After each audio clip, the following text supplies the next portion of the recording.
Welcome to a special Sunday conversation edition of Across the Pitch that we're recorded on a Saturday. We're the soccer show for people who think the Dale was a NASCAR driver. Dale. Dude. Mate, do you know I'm actually from a place called Armadale, which is shortened to the Dale? I'm all about this. I'm down for that. I also happen to know the Dale you're talking about too, because I'm not that ignorant as an Aussie. Kind of. I know there's 5 soccer teams, football teams down there. Socceroos, I'll be happy to inform you all about, has had an uplift in the world rankings as of today.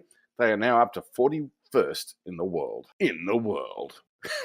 So we're doing all right. We're doing great guns. Hey, yeah, soccer in Australia is just going from strength to strength. Well, they're certainly doing better in the standings than the Dale that I was speaking about. Now, of course, if you are a NASCAR fan, you're familiar with Dale Earnhardt, his son Dale Earnhardt Jr., and maybe even Dale Jarrett if you're a big fan. But the Dale that we're going to talk about today with our special guest, Darren Woodhead, would be Rochdale, who is on League One side, and they're matching up with our favorite team, Accrington Stanley. Accrington. And it's a huge, massive matchup for Accrington, as it's one of those 6-point relegation battles. They were able to grab a point from AFC Wimbledon on the road on Saturday. Lucky bastards. However, this game coming up here on Tuesday, this is the game that's really, I think, the one that everybody in Accrington is pinpointing as one that they need to take 3 points away from. Yes. What do you think is going to be the key tomorrow? Or I actually think I know what the key is, and that would be Billy Key. He's got to be on form. He's got to get those penalties, which he missed last Saturday. Man, you guys could have had 3 points there, but didn't, so he needs to be on top form. Would like to see our mate Scott Brown be one of those impact players and really drive that midfield forward. That would be great to see. Yeah, Scott was really doing a great job. He started the game on Saturday. He was creating a lot of turnovers at the midfield. And when he's out there, he's really kind of the quarterback of their defensive midfield, if you will. He does a great job directing the other players out there. On this evening's episode of Across the Wicket, we talk about cricket. No, not those crickets, Phil. We won't bore you all. And this is still Across the Pitch, I'll have you know. We are going to talk a little bit about cricket, just a bit. We also have a chat to an absolute gentleman, a literal scholar, and an okay boozer about cricket and football. But first... Yes, we have an exciting guest coming up tonight, and you may all know him from our episode about a month ago. Darren Woodhead, author and Accrington Stanley aficionado, is coming on the show to speak with us about the remaining games of the season, including the matchup with Rochdale that is coming up here. However, before we get to the chat with Darren, we did have a shout out to give.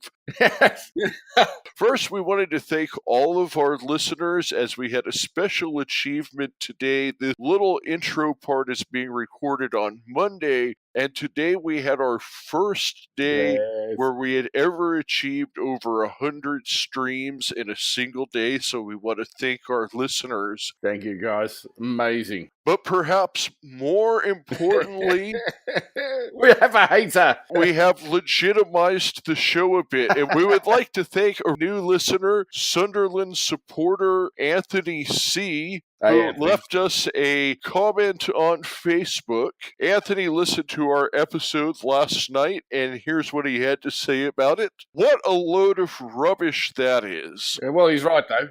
And I feel like now that we've been called rubbish by an actual British person, that legitimizes the show a bit. So thank you, Anthony, for listening, and we hope to hear from you again soon. Exactly. Tune in next week, mate, because we're going to give you more shit. Now, speaking of rubbish, that does bring us to our Word of the Week segment for the episode. And in honor of Anthony, today's English word or British word of the day is rubbish. As defined by the Urban Dictionary, it's another word for garbage. In other words, Are you really going to go to the Urban Dictionary every time for this? I mean, it's a wonderful resource. you have wonderful quotes such as this one. Okay, tell us. From George Harrison of Liverpool. George Harrison? He's dead! George Harrison said that the music of Oasis is egotistical rubbish and not just that interesting.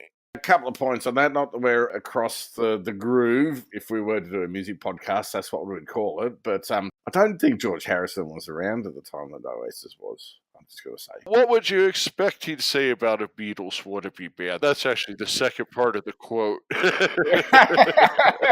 Also, the other thing is Blur was better, and I have to say Pulp were better than Blur. So, yeah, all right, fair dues, George Harrison. We're talking Britpop. Speaking of rubbish, Arran and Darren are going to start off our chat by talking about a bit of cricket. I'm not even apologising. Let's welcome Darren onto the show. I'm here today joined by my Australian brother Arran and my English brother Darren, and we're going to talk some Accrington Stanley football. Accrington did get a 1-1 draw at AFC Wimbledon and got an important point today to bring them another point above the relegation line. Some of the other results in League One also went in their favor. We're going to talk about that. A little bit of everything Aki today, so let's get started. Morning, Darren, and thank you again for joining us. Hi, guys. No, it's a pleasure to be on again. Great to have you on the show, and it's also good to finally talk to you. I've got to say, I was exceptionally upset with myself that I couldn't get on the call the first time. That last interview with you was fantastic. Really, really insightful. Yeah, thanks. Not to worry. I'm sure there'll be plenty more occasions where we can have a chat. I hope so. Because not only do we share a love of Accrington Stanley, but we're also cricket fans as well. But that's for our other podcast. I'm eagerly awaiting the cricket this year. I just want the football to finish on a good note, then I can enjoy my summer of cricket for the next few. Enjoyment of cricket for this summer, Aaron, might not be your enjoyment. If England, it'll be diametrically opposed. Let's see. I'm not making any predictions. It's too difficult to call, I think, this summer. No, I don't want to call it either. We're the state of the Australian and the English cricket team for our football fans and our English and Australian listeners. The state of both those teams is a little bit shit. Yeah. I mean, they're talented teams, but you wouldn't want to call them to back them for anything, really, would you? No, and it adds a little bit more spice with the two guys coming back from suspension as well, doesn't it? I knew you were going to bring that up. Yes, all right. and we deserve it, so bring it on. Well, I'm going to steal a line from Aaron here. I have no idea what you're talking about. A couple of guys been suspended on the Australian team, probably the two best players for doing something untoward with the ball, where changing the condition of the ball. So, yeah, it's been... so is that like in baseball when a pitcher will, scuff the ball? Is that similar to that, Aaron? Yeah, some of those lines. Yep. So the two best players in the team have had a little spell out. Now they're coming back, and one of the guys is David Warner. He's not very popular in England anyway.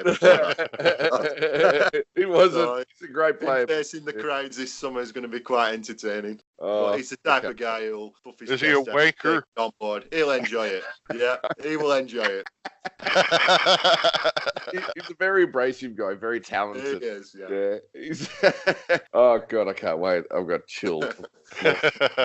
I'm standing up right now. It's going to be great fun. Anyway, how about we talk about some football, because we are the football for Americans wanting to know about the game in England. And this has been Across the Wicket, the cricket show for people who think Wicket was an Ewok.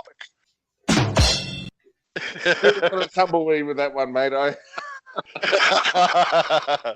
like they were saying, we are here to talk about Accrington Stanley, and like I said, they did get a big point today, and me and Darren were watching that one earlier. And what did you think about that result for the team? Were you happy with the 1 point, or was this a game that you thought they needed to get 3 out? No, I was happy with the point. Unfortunately, I didn't see the game, but I had some updates on a regular basis.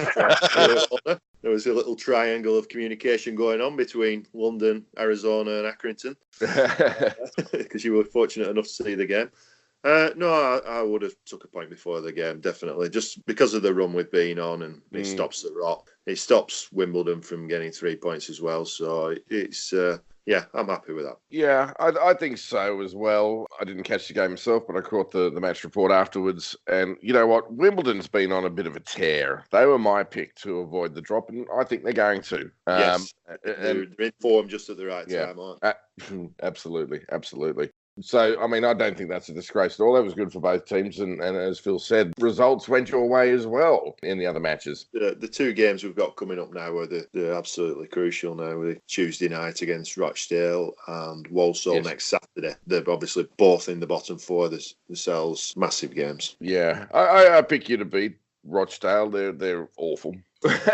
Rochdale has hit a bit of a form. The thing that really bothers me about that game is that was a game where it was supposed to be played 2 Saturdays ago and ended up being rescheduled. So now they're catching the game with only 2 days rest, and that's always a bit of a rough turnaround. But it's the same way for both teams as well. Yeah, sure. I think it'll be fine. Yeah, if we can get 4 points as a minimum from these 2 games, I think we're on the right track then. And how tight is that race there? I mean, it's a nightmare. How is it, Darren, being a Stanley fan, watching this race happen?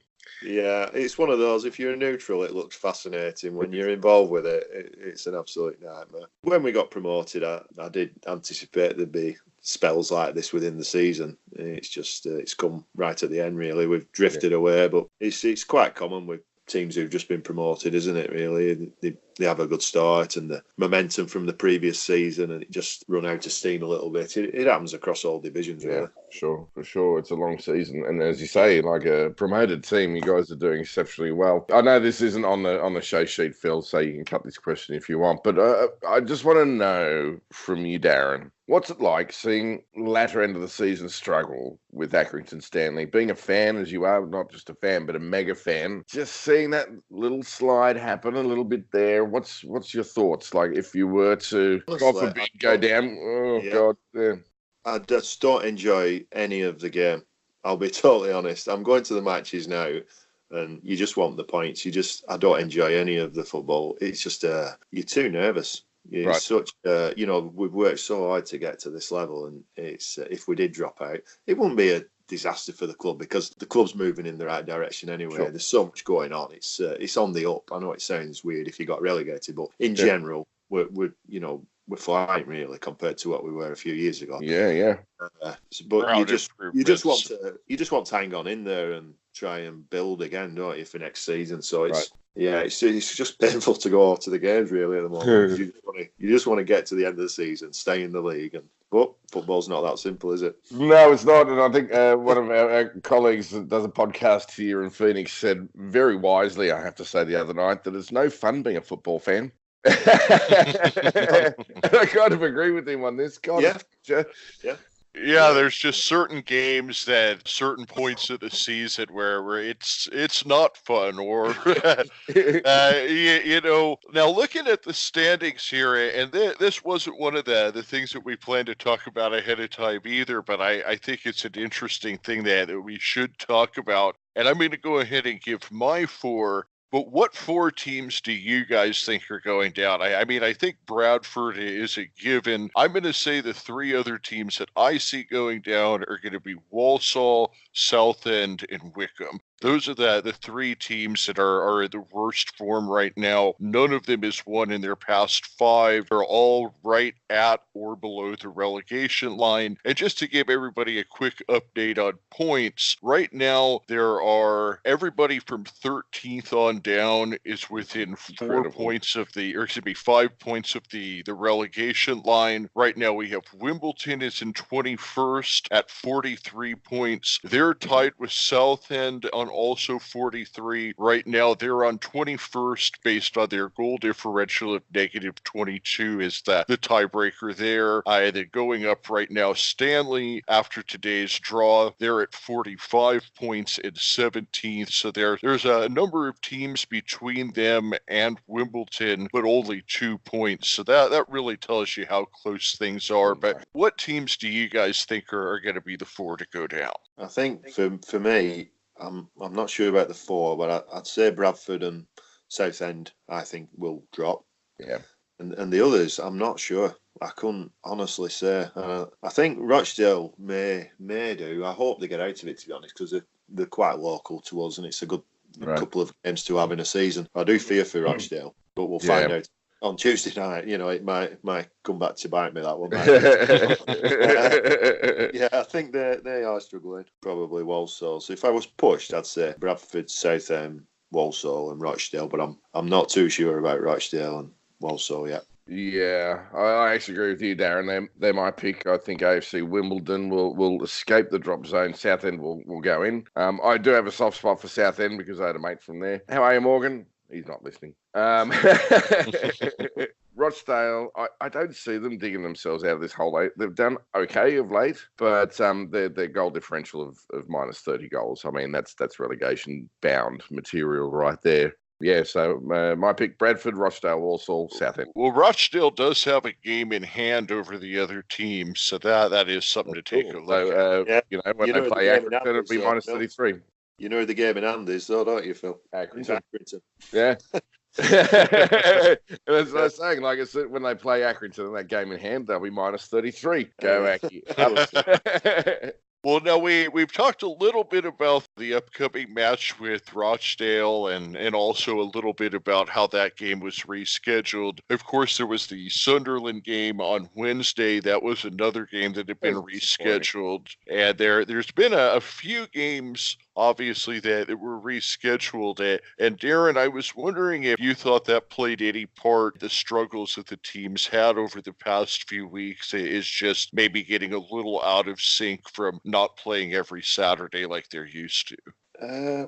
Maybe. I think they've just hit a patch where they're just not quite hitting it off. Things aren't going their way. Just a few key players who are just a little bit out of form and jaded. So I don't know if it's the games. I think it's just a general form of the team and little bits of things. And this point today might just, be the turning point. And you can, the whole of the time that John Coleman's been the manager of Accrington, there's always been spells where I call him a streaky manager, where we go on tremendous runs and then we get in a rut of certain games and, we struggle to get out of them. And once we do, we just kick on then and go the other way.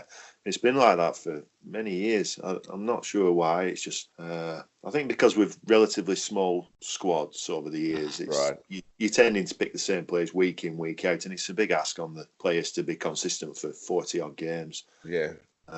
And we are reliant on Billy Key and Sean McConville and Mark Hughes. They play every game. Yeah. So when they're all out of form at a similar time, that's when you tend to hit a little spell. I've noticed that when you go on these little down patches, I guess you could say, the chairman of the owner, he gets a little bit loud on Twitter. Andy Holt. Yeah, there's a lot of pressure on people at the club. Everybody is putting so much hard work in. We just, I think, like I said earlier, just want to stay in the division really and do everything we can to build the club going forward, which will happen, whatever league we're in next season anyway. But yeah, he does like a bit of Twitter activity, doesn't it, Mr. Holt? Speaking of Andy on Twitter, I did need to give a shout out as I finally found someone who liked my salary cap and rev revenue sharing plan. Thank you, Andy, for being my only supporter on that idea.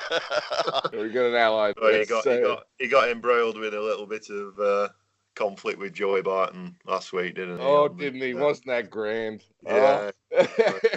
I think it's all tongue-in-cheek stuff from both of them, really. It's all. You reckon? I don't know. I reckon Joey for a fight. I don't think either of them will lose any sleep over it. Mm.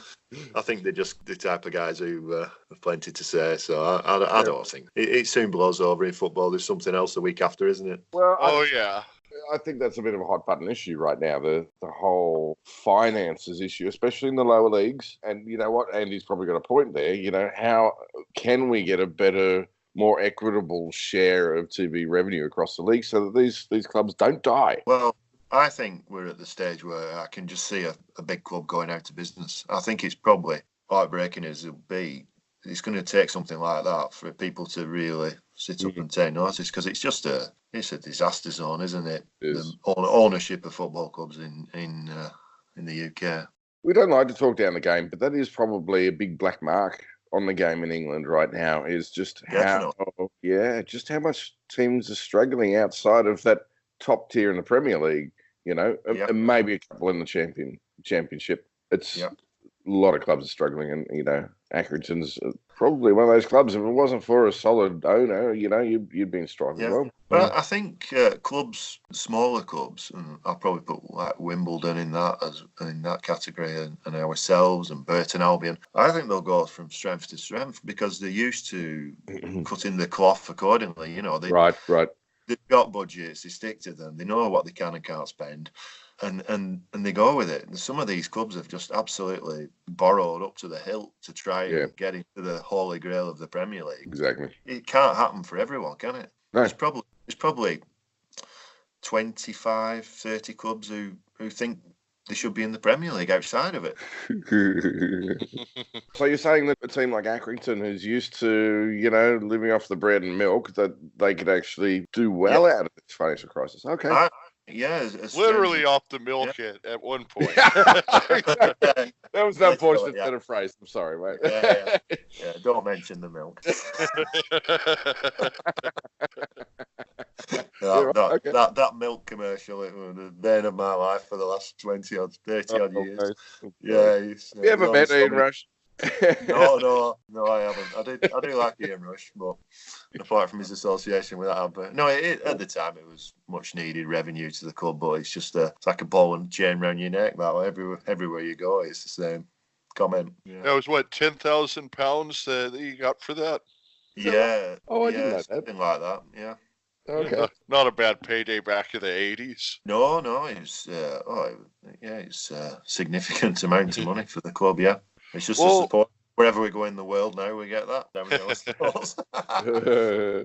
Back to on the field, because that's what we're really talking about today. One of the things that I wanted to ask you about, and this was something that had concerned me back when it happened, and it's certainly not taking anything away from Johnny Maxted or Ev Tomov, who have done their job in goal, but I'm just wondering how much you thought that the departure of Connor Ripley had affected the team, because when I look at with a goalkeeper, I think that it goes so much beyond what they do in goal, and just the way that maybe a guy rolls the ball out, or the way that his goal kicks come out, and the guys on the field get used to that. And when you change goalkeepers at mid-season, do you think that's something that has maybe put the team out of sync a little bit? Yeah, I can buy into that a little bit. Yeah, he was doing very well, Connor Ripley.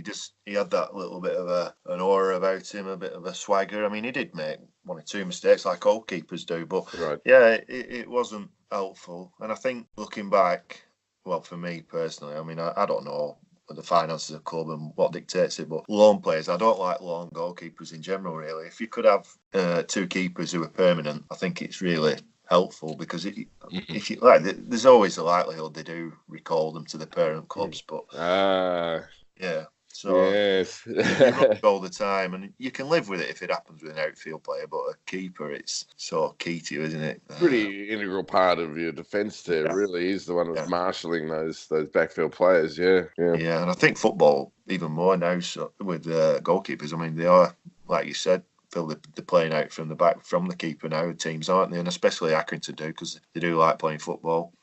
They're not a team. John Coleman teams have never been one for the long ball and keeper hoofing it up the pitch. You know, it's Thank God. No, that's one thing. I mean, you do get frustrated at times with results, and you always complain about who's playing, who isn't. But two things with John Coleman's teams: one, they play football, and two, they leave everything on the pitch. You could never, criticise them for effort at all. I have absolute admiration for this team because, gee, they just play their hearts out, don't they? And that's what I love to see in a team. Yeah, they give everything. Most of the supporters stay behind to clap them off on Wednesday night after the Sunderland game. Right. You know, we've just been beat 3-0, but you look at it in context of the clubs and the effort that the players put in. You can't ask for any more than what they did, really. Yeah. And as we hear from the League One banter, Sunderland is a massive club. Right. Massive club. I hear they even got a TV show and all that stuff. Oh, okay. I don't think I've done a review on that. Got everything. Looking at the remaining schedule down the stretch, are there any games that you have your eye on where you're looking at and saying these are the games that our points need to come out of? I know you mentioned the last two, and certainly what we don't want is for it to come down to the last game of the season against Portsmouth, because they're of course vying for promotion. So what other games do you have your eye on to try to get 3 points out of down the stretch? Well, I've got an eye on the Luton game because really, I hope a rivalry. But just taking that aside, I think if they are promoted by then and they've already got everything wrapped up, it's a little bit easier playing teams who've got one eye on the beach. right, yeah. Thinking about this summer, that if Luton did have to come wanting to, get 3 points to win the league or whatever, it turns into a different contest then, doesn't it? Mm-hmm. Yeah. Oh yeah. Yeah, so I'm thinking of that. I know Doncaster that'll be a tough game away at Doncaster. No doubt. Yeah, they look good.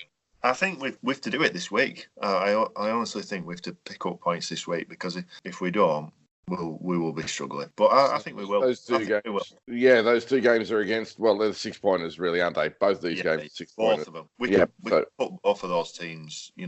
Some distance between us and them with these results. And those two teams are Rochdale and on Tuesday and Vauxhall on Saturday.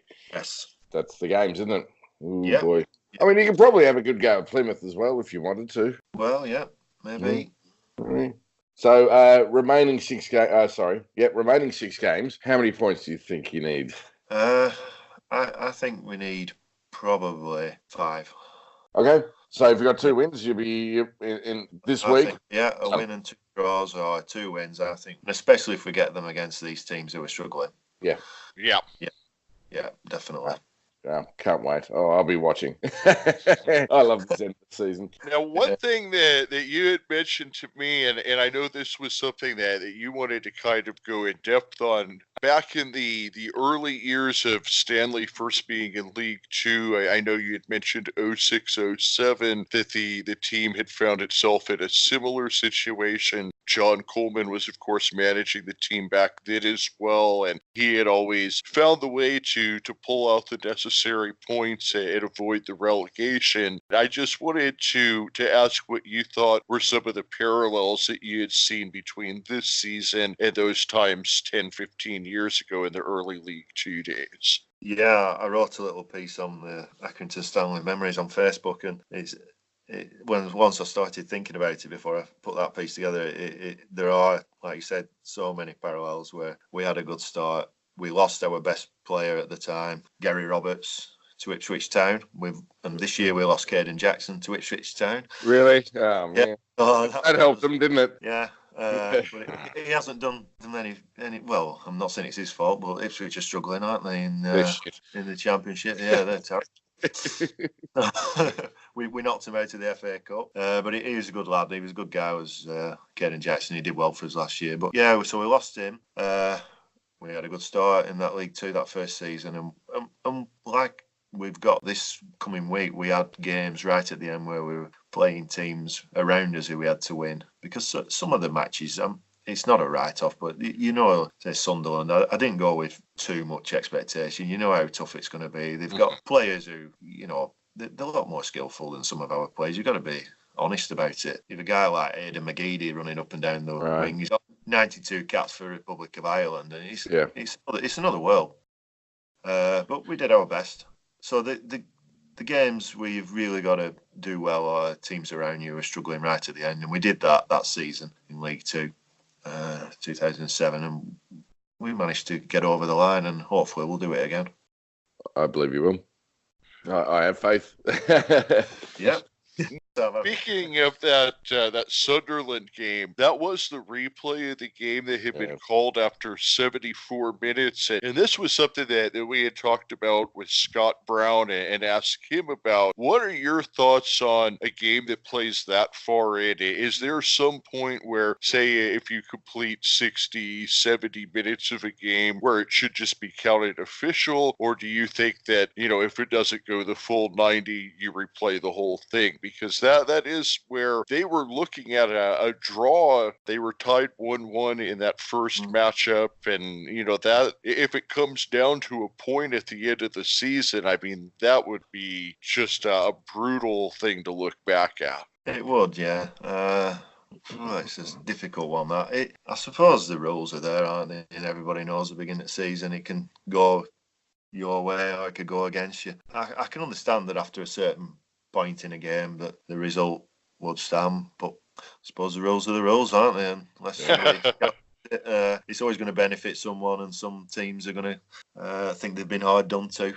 It's just the way it goes, I suppose. It's a bit like with decisions that go your way over a season. Yeah, it's frustrating. I'm sure that was a sodden pitch, but I mean, the game was basically done by that point, wasn't it? It's frustrating. It's frustrating, and to have the return match turn out the way it did as well. It's. I suppose, and the other thing is, it all depends when you play these teams as well. That's a big factor. Sometimes they're full steam ahead and they're bang on form, and then you can play teams at other time of year. Right. Oh, fair enough. Yeah, that's a good point. Yeah. So, but it's a long season. I think you've got it in your own hands to get enough points, haven't you, to stay up. There you go. If you don't, it's easy to look back and think, a point here, point there, you should have done this, should have done that. But you've got enough games to go, haven't you, at the beginning to get enough on the board. I like that. It's sort of keeping your fate in your own hands, not blaming the referees. It's all too easy to do, isn't it? Because referee bashing is great fun. Yeah. The Wimbledon announcers today made an Olympic sport out of referee bashing. I'll tell you, if you had a chance to listen to those guys, everything was a dive. I'll tell you, a Wimbledon player could have driven a truck on the field and run over an Accrington player, and they still would have called it a dive.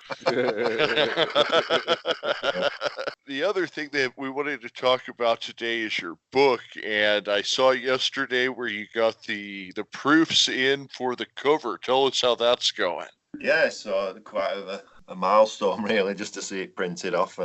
Printers yesterday with the cover all complete, the front and back cover. Right. Nice little stories. My son, he designed the front cover as well, so nice little calling a favour off him. He's a lot better at that kind of thing than I am. Yeah, I've got all the pages done internally now as well. He's just waiting for this last page to write the piece about this season. Okay. What to print? I said a couple of wins will steady the pen.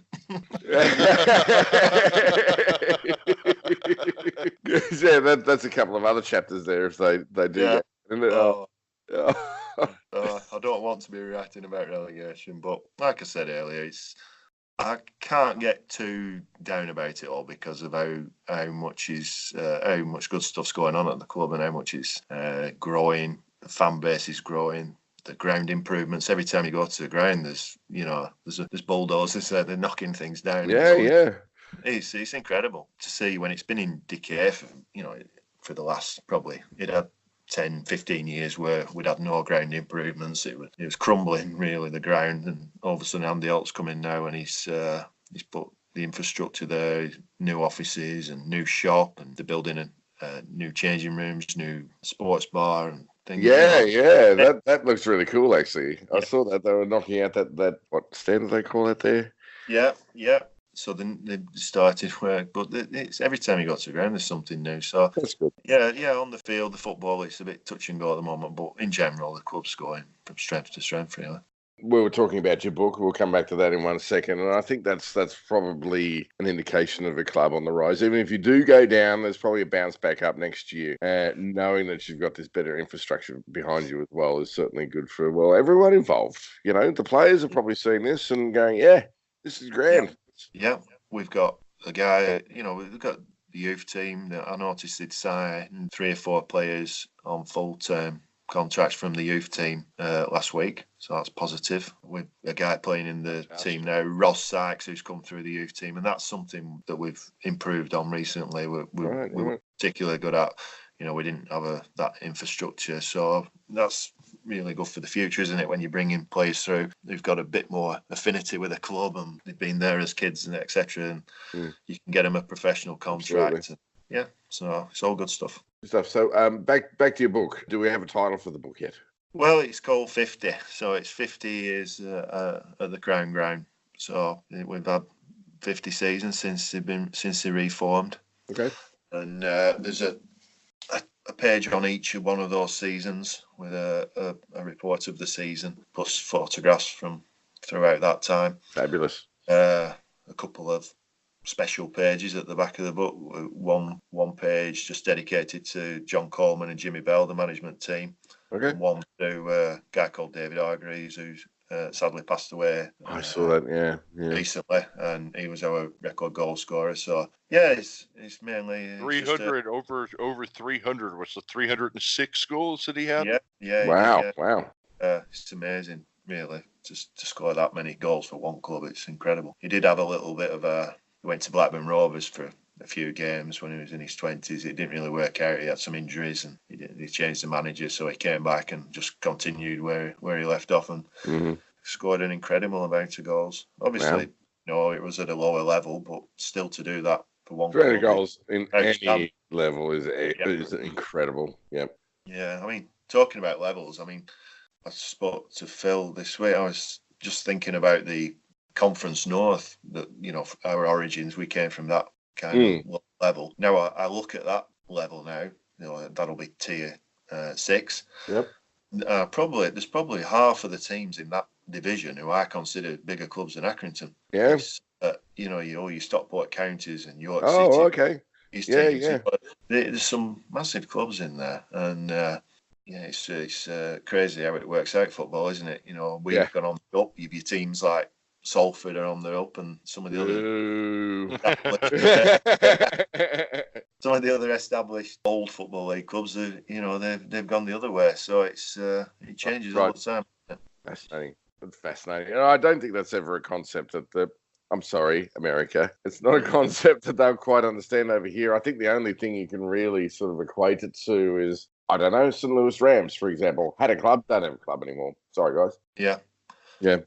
We've got a team, Stockport County, and they're in Manchester area. A few years ago, they were in the Championship. Now they're in Conference North. Liverpool. They'll get 4,000 or 5,000 supporters regularly. Really, yeah. They look like they're on the way up now. They probably could get promoted this year back into the conference. So they've hit rock bottom now. They've turned it around and going back up. So, but to have like 5,000 supporters in the 6th tier of a it's remarkable. You wouldn't get that in any other country in the world, would you? No, you absolutely wouldn't. I was just about to say that, Darren. That shows the level of passion for the game in England. You 6th tier. Basically, this is your community club playing around now. They're knocking the ball around the field and they're pulling up 4,000 people. We're lucky to get 400 people to my local grand final, Well, yeah, some of the teams now, Phoenix Rising, they get a good, 6,000-7,000 now, but some of the teams that they play, like Orange County, for instance, in what is the 2nd tier here, they might have 1,500 out. Yeah. yeah. But it's Orange County, there's shit. So if you haven't picked up, there's Arizona, California. I'm trying to familiarise myself with some of the in-jokes and trying to work out the structure of American football, American soccer and the leagues, and it can be quite confusing looking at it from the outset. Exceptionally confusing. It really is. And they actually rebranded it in line with England now, where the MLS is the Premier League, and then the USL has a Championship League. No, dude, no. Stop that. USL is a different competition to MLS. They are not a farm system for the MLS. I'm going to go on a rant here, but I won't. I'm going to reserve that for another day. The leagues are affiliated, and the EFL isn't a farm system for the Premier League. But there's no promotion relegation over here, mate. That's the thing. Well, sure. I'm just saying the way that the tiers are, the nomenclature is what I was referring to. Oh, all right, fair enough. I see it as a little bit similar to rugby league here. Oh, mate. It's a little bit. I have the love. The close shot is the top division, isn't it? It's not really a promotion and relegation. It depends what you bring into the party, isn't it? If you can get in or out. That's it. Just an aside, who's your rugby league team over there? I'm not a massive fan, but if I did have to pick one, it would be Wigan. Wigan, yeah, right, solid team. Yeah, solid. Well, I thought they were a football team. Yeah, well, yeah, they do have one. Yeah. But they're more well known for rugby in the UK than football, to be honest. That's right. When they got promoted up to the Premier League, it was a real surprise because everyone was like, hang on, Wigan's rugby league. What are you doing? You're not allowed to do that. They share the stadium, the rugby and the football club. Yeah, and they've got all the management team. They're all ex-Accrington. They're Wigan Athletic. Really? Yeah. So they've all come through. Paul Cook, who's the manager, and all his assistants, and one or two players. There's a lot of Accrington connections with Wigan. Yeah, that's where they've all ended up. Yeah. Interesting. On to bigger and better things, more money. But I guess. Yeah. It's natural progression, isn't it? Yep, absolutely. Hey, Darren, loved having the show. I'm sure we'll probably keep you from better and bigger things. But when is the anticipated release date for your book? It's in July. The date's yet to be decided because what we're looking at doing is having the launch on probably one of the pre-season friendly games. We usually get one big pre-season friendly where we'll play a Premier League team at Burnley. We've had Everton, etc. So we're gonna pick the best pre-season game we've got, and we'll launch it that day. It's definitely July, but I'm not sure of the actual date yet. Very good. I know your sales have been doing pretty good. I've seen you posting the updates on Facebook. How many sales are you up to? Yeah, it's gone over 200 now. So it's nice. That's a fantastic amount, really. People who are willing to pay for something they haven't seen. It just shows how committed a lot of Accrington supporters are. Absolutely. I've got sales in different countries as well. It's going to be posted out to the States and Canada. A guy called Steve Pilkington. He actually lives in Peru. Right. South America.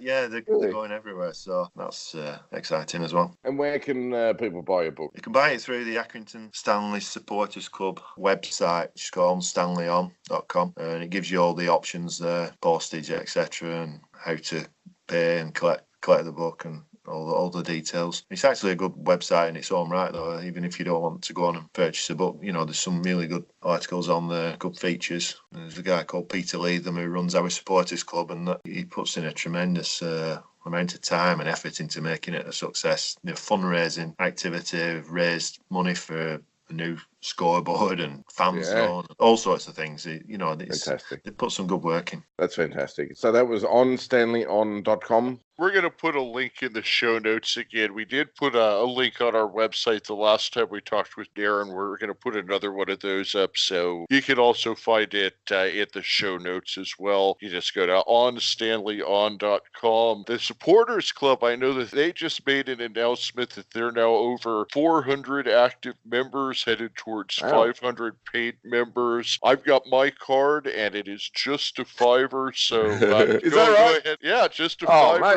and you might they'll actually send do you that. the magnet, or not the magnet. They'll send you a pin. No, they send you a pin and a supporters club card. So get on there. It's well worth the $5 to get the newsletters that they send from the monthly meetings. Are quite an interesting read, and love keeping up on the goings on that happened at the supporters club. And it's an excellent $5 to spend if you're a Stanley fan, because then you get a little bit of insight of what's happening at the club and hear ahead of time what ground improvements are coming out and what they're going to be serving at the snack bar next week and all that.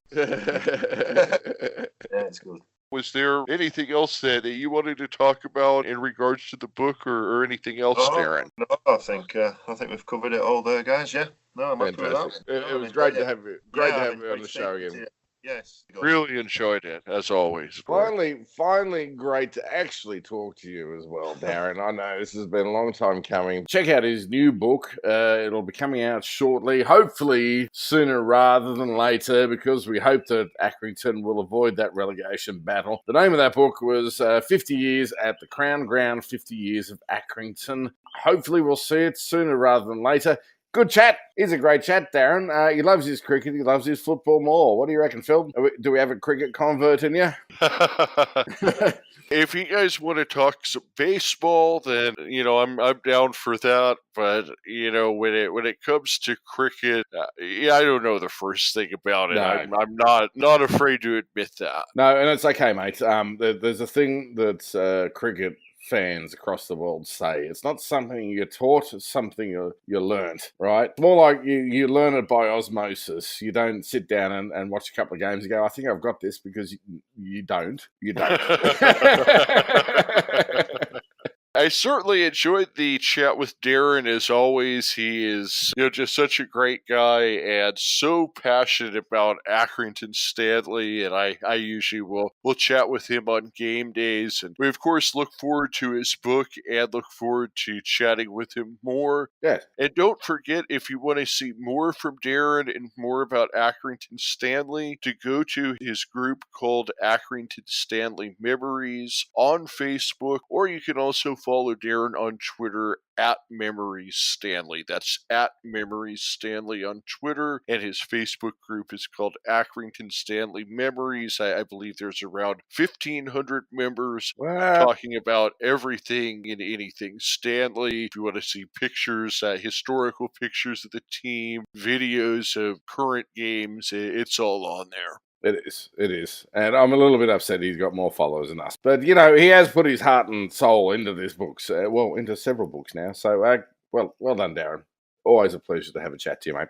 And always a pleasure to be able to talk some football and have all of you listen to it. And we appreciate all of you for listening, as always. Just wanted to give out one more shout to Anthony from Sunderland. Hey, mate. Thank you.